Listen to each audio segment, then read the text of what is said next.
In section 10.3, we're going to continue our study of hypothesis test. However, this time, instead of being about a population proportion, where our null and alternative hypothesis always had p's in them, this time our hypothesis test is going to be about means and the mean of a population. Okay? So our null and alternative hypothesis are going to have mu's in them for the mean. Okay? Now, I would recommend that before we go any further, if you don't have it yet, grab your formula chart. We are going to be interested in a couple of spots. Remember that our formula chart shows us, whether you're dealing with proportions or means, what feature in your calculator to choose. Okay? When it was confidence intervals, for means, we picked t interval. Now that we're doing hypothesis testing, we're going to get our test statistic and p-value in a hypothesis test from our calculator by choosing t-test. So just pointing that out. Notice your chart also reminds you what to use for your null hypothesis. When we were doing proportions, your null hypothesis was always p equals some number. Now that we're doing means, your null hypothesis will be mu equals some number. Okay? We will also be using a new chart on the last page. Remember when we did proportions with hypothesis testing, we used the z distribution, our normal distribution with z scores, and this was the chart that we used to get our critical values. Now we're going to be using means. That's what our null and alternative hypothesis will be about means. So we're going to be using a t distribution to get our critical values. So for the first time, we'll be using this chart on the bottom. Okay. I think I mentioned on the previous video, but I had a student one time who said this, and it's always stuck with me as a reminder. Whenever we're doing means, we use a t distribution. And she said, like, mean Mr. T. If you think about that actor, Mr. T, what I would say, I pity the fool and all that, he always seems kind of mean. And so mean Mr. T. When you're doing means, you use the t distribution, use this table at the bottom. And I'll show you how to use the table in just a minute. Okay, a few notation items. When you're setting up your null and alternative hypothesis, you're going to be using mu. Mu is the mean of your population. Okay. Now, in the process of analyzing your population mean, you are probably going to take a sample. You're going to survey 50 people or 100 people or whatever, and you will have n will be the sample size of that sample. Your x bar will be the mean of just that sample, and the S will be the standard deviation of just that sample. You're going to be using that sample to make a prediction or make a decision about the population, whether you're going to reject or not reject the null hypothesis of mean equaling some number. Okay? Notice that when you type it into your calculator, it's going to ask you for mu O or mu naught, so that's the symbol that you're going to put in your null hypothesis. The requirements, okay, of our hypothesis test using means in order to use that t distribution to get your critical values. Your sample must be obtained by a random sample. The population must either be normally distributed or the sample size is larger than 30.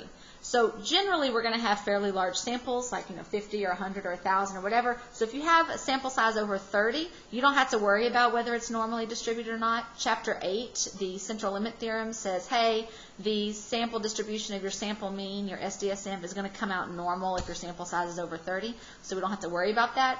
If your sample size is less than 30, and we will see an example of that in a minute, if your sample size is less than 30, you will need to verify that your population is normally distributed, that small sample is normally distributed. Sample values need to be independent, and your sample can be no more than 5% of your population. If you have a really, really huge sample, it's not really a sample anymore. It's close enough to the population that you're not even going to have to do a hypothesis test. You'll just know that the results of your sample match your population. So if we're doing a hypothesis test, it's because our sample is less than 5% of our population. All right, let's look at the critical values. Remember, that's going to come from this chart right here, from our mean Mr. T table. And one thing you're going to have to kind of see for the first time here is this degrees of freedom. Degrees of freedom is your sample size minus 1.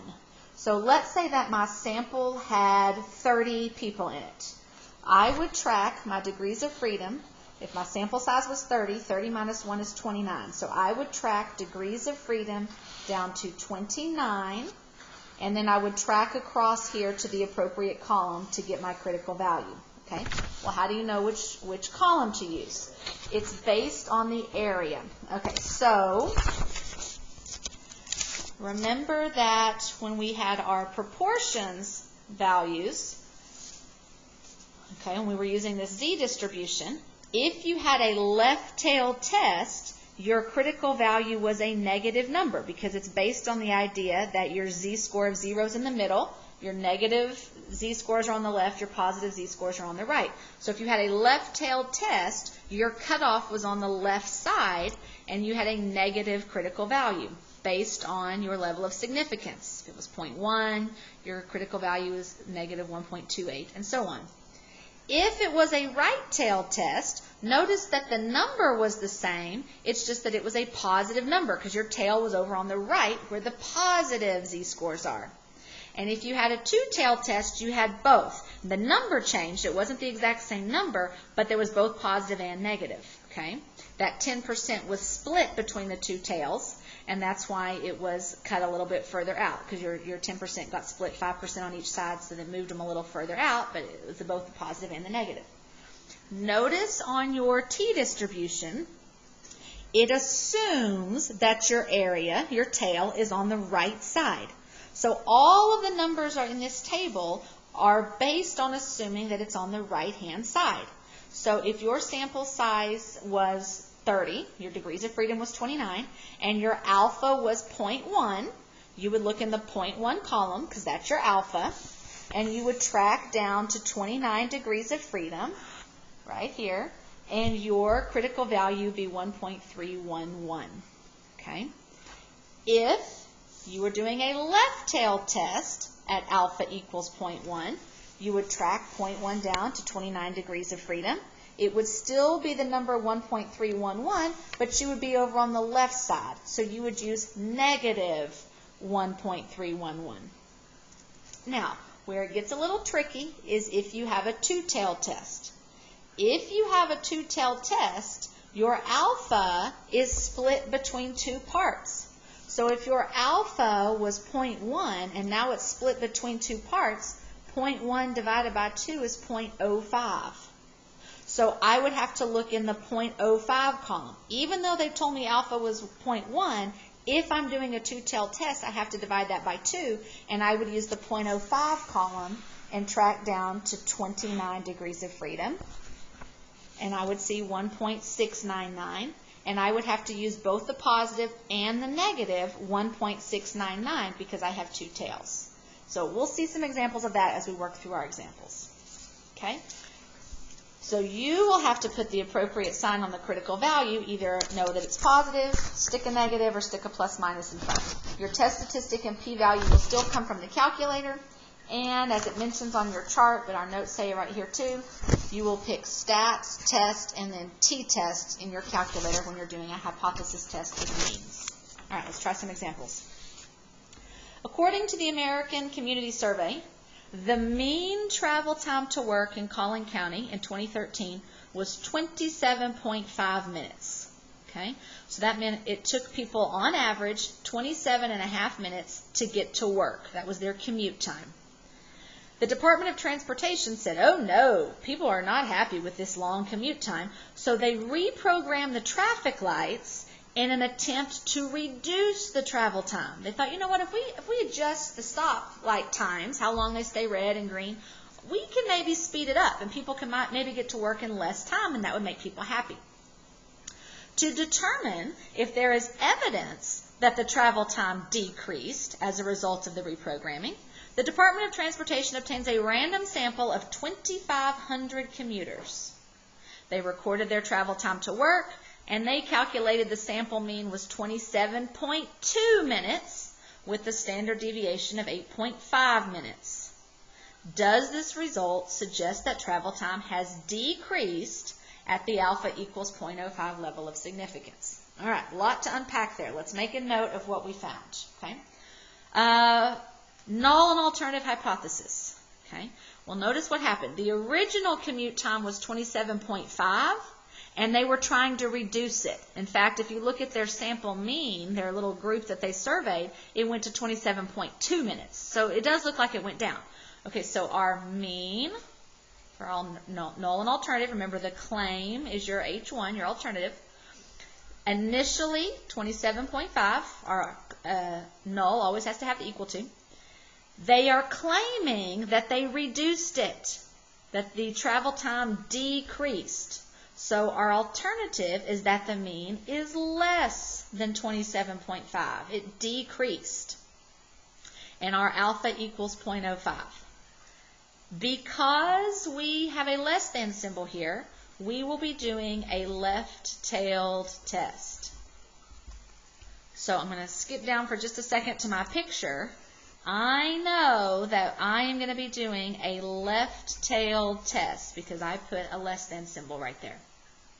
I'm not sure what my critical value cutoff is going to be, but I know it's left-tailed. All right, let's look and see what information we have in here that we're going to need to put in our calculator.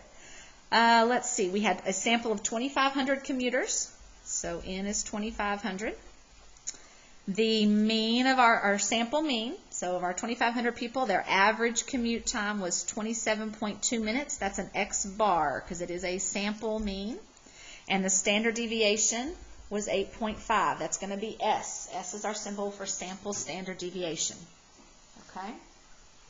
Now, I need to find my critical value.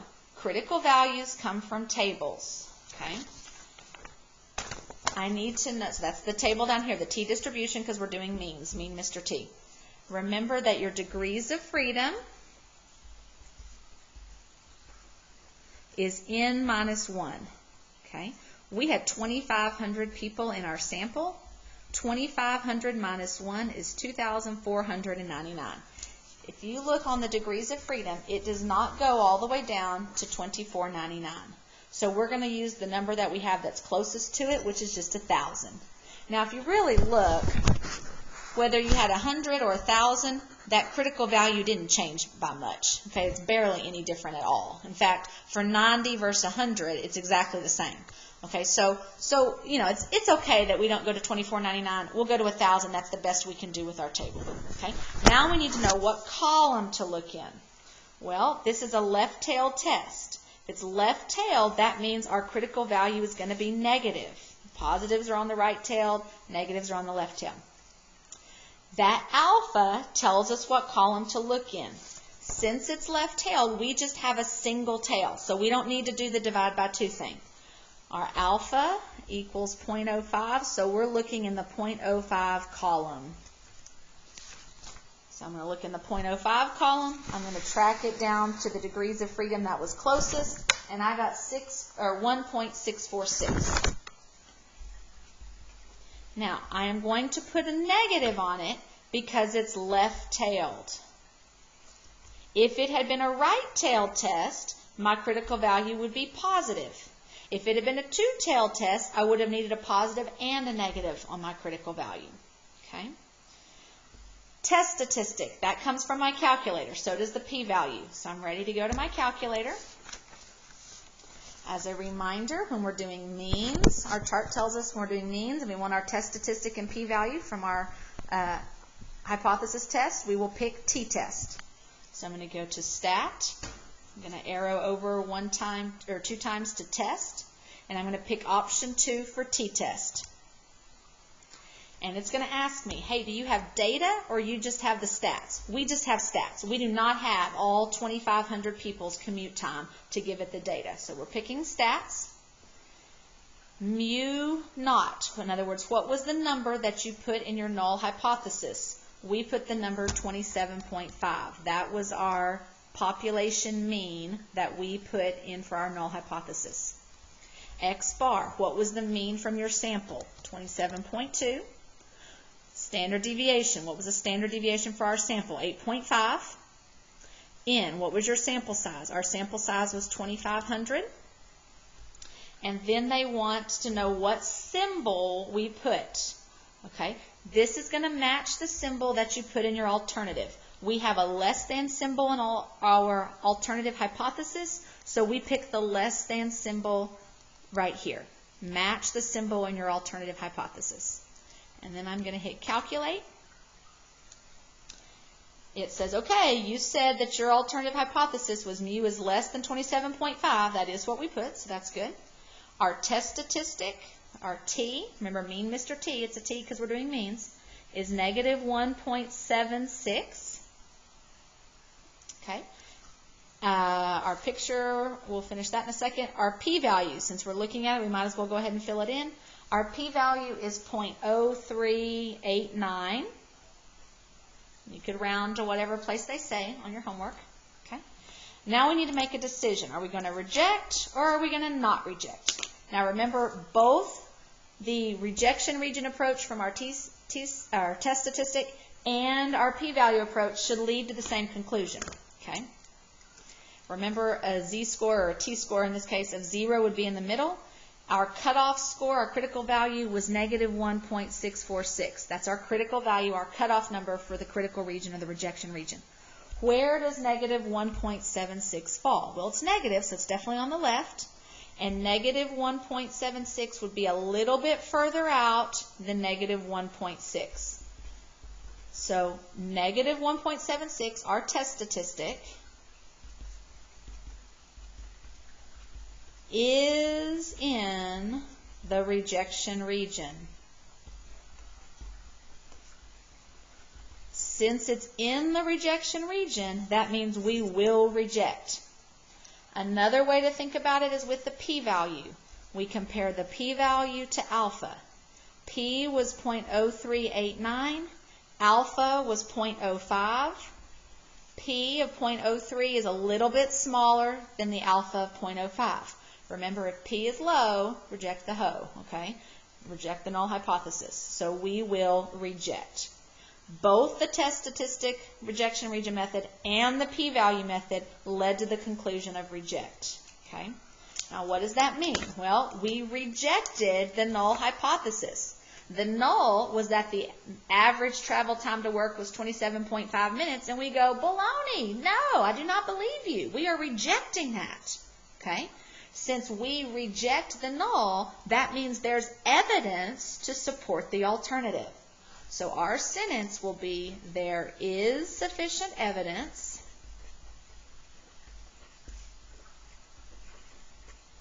to support the claim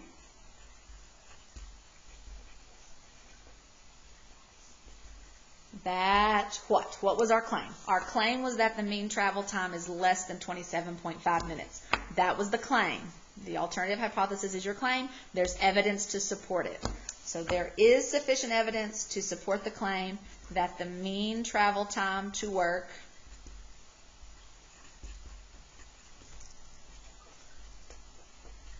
is less than 27.5 minutes.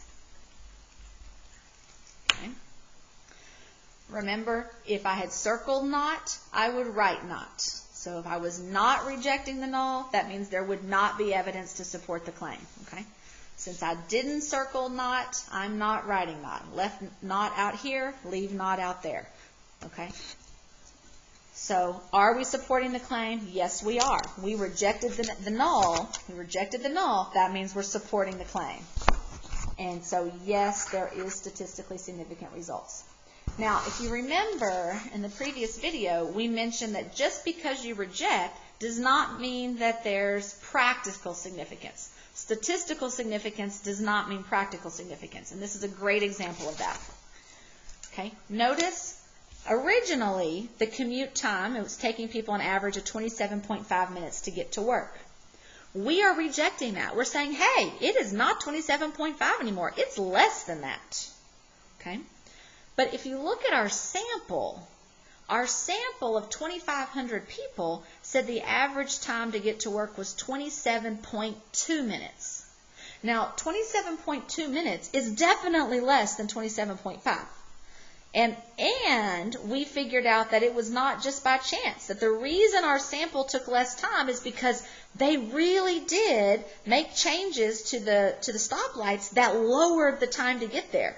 It really is taking people less than 27.5 minutes to get to work.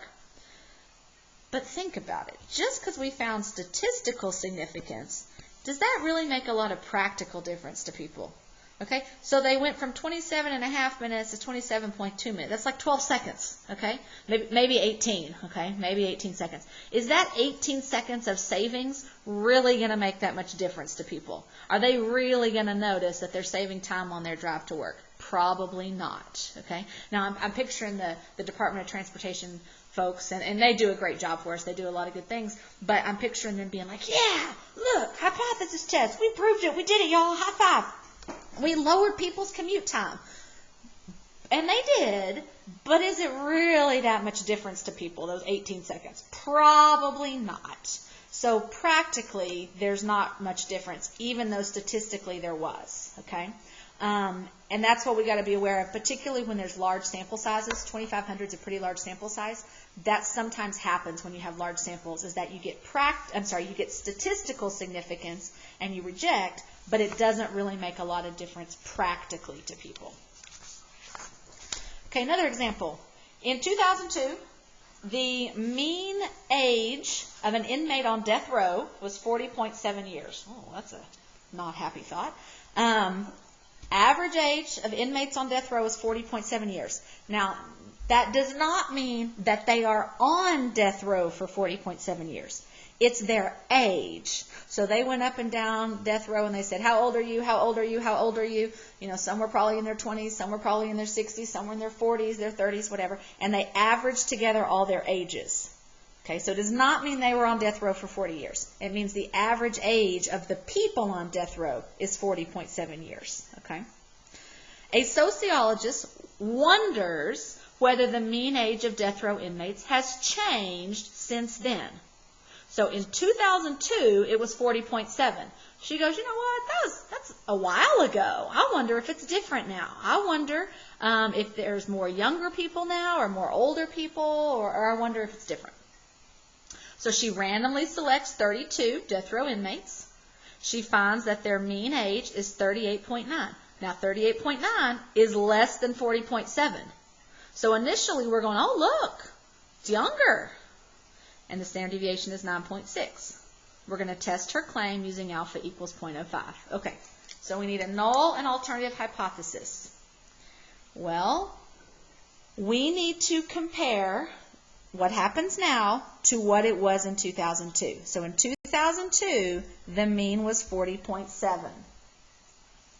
She wonders if it has changed. Now notice, she's not asking if it's older or younger. She just says, hey, has it changed? Is it different? So her claim, okay, is that the mean is not 40.7. We don't know if it's higher or lower, but we want to see if it's different, if it has changed. Okay, alpha equals 0.05. All right, let's get our data for our calculator. Let's see. She selected 32 death row inmates. That's N. That's our sample size. Their mean age, the average in that sample, was 38.9. And the standard deviation was 9.6. So my calculator is going to ask me for that information in a minute. Okay. Critical values. Remember, critical values come from the table. In this case, the mean Mr. T table. Okay. Critical values for means, use the T distribution, mean Mr. T. Now, remember, the table assumes that you're doing a right-tailed test. We are not doing a right-tailed test. We are doing a two-tailed test because we have a not equal to symbol. So on my picture over here, I've got two tails. If I have two tails, I'm going to have two critical values. My critical values, I'm going to need a positive and a negative because it was two-tailed. Remember when we did hypothesis testing for proportions, two-tailed tests had plus minus. So we're going to need a plus minus again for these. Okay. Now we need to know which column to use and which row to use for degrees of freedom. Well, degrees of freedom is always one less than the sample size, n minus 1. Our sample size was 32. 32 minus 1 is 31. So we're going to look at 31 degrees of freedom.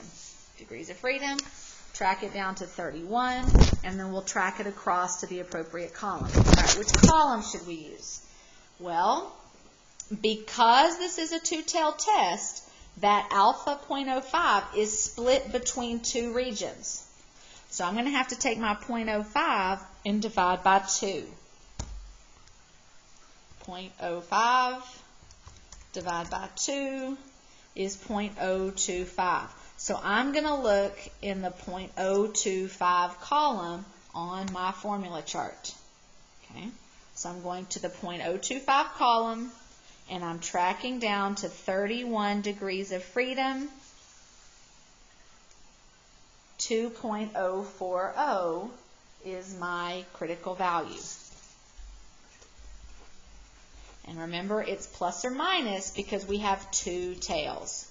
So negative 2.040 is the critical value on the left, and positive 2.040 is the critical value on the right. Okay? All right. Test statistic and p-value will come from the calculator. Stat, test. Our chart reminds us that when we use hypothesis test on means, we pick t-test. T-test is option 2. It wants to know if I have data or statistics. I have statistics. The mean number in my null and alternative hypothesis was 40.7. My x-bar, my sample mean, was 38.9. My standard deviation was 9.6. My sample size was 32. I'm filling those in. Then they want to know what symbol I picked in my alternative hypothesis. I picked the not equal to, so that's the one I'll highlight, and I'm going to hit calculate. Again, it says, hey, your alternative hypothesis must have been mu is not equal to 40.7, and it was. And there's our test statistic and p-value. Test statistic, negative 1.06. P-value, 0.297. Okay. And now let's make some decisions. Well, test statistic of negative 1.06. Zero's in the middle. It's negative 1.06 will go to the left, but it's not going to be far enough down to pass the negative 2.04. It's about right here. So negative 1.06 is not in the rejection region. Because of that, we will not reject the null hypothesis. Now, if you chose to make your decision from the p-value, you would be comparing p and alpha.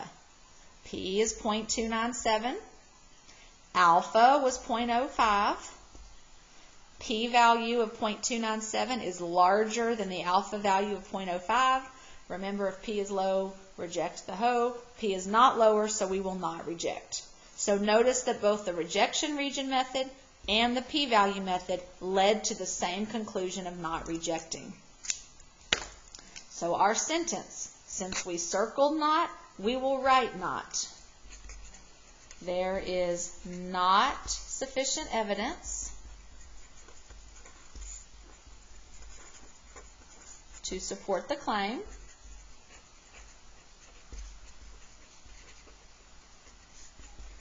that what? So I knew that's how my sentence was going to start. Now I got to look back up at the top and see what my claim was.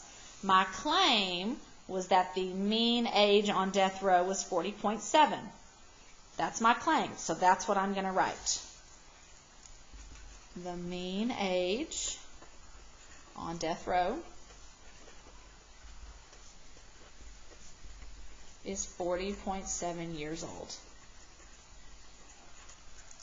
Okay. Are we supporting the claim? No, there is not evidence to support the claim. So no, we are not supporting it. Have we found statistically significant results? No. So again, notice, if I circle not, I write not, and these are no's. No, no, no, no. If I had left out the not, if I had circled reject, then I would leave out not here. I would leave out the no's there. I'd be putting yeses there. Now let's talk about what this means for death row inmates. In 2002, the average age was 40.7.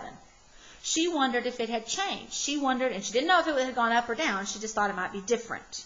Okay. Sure enough, her sample was 38.9.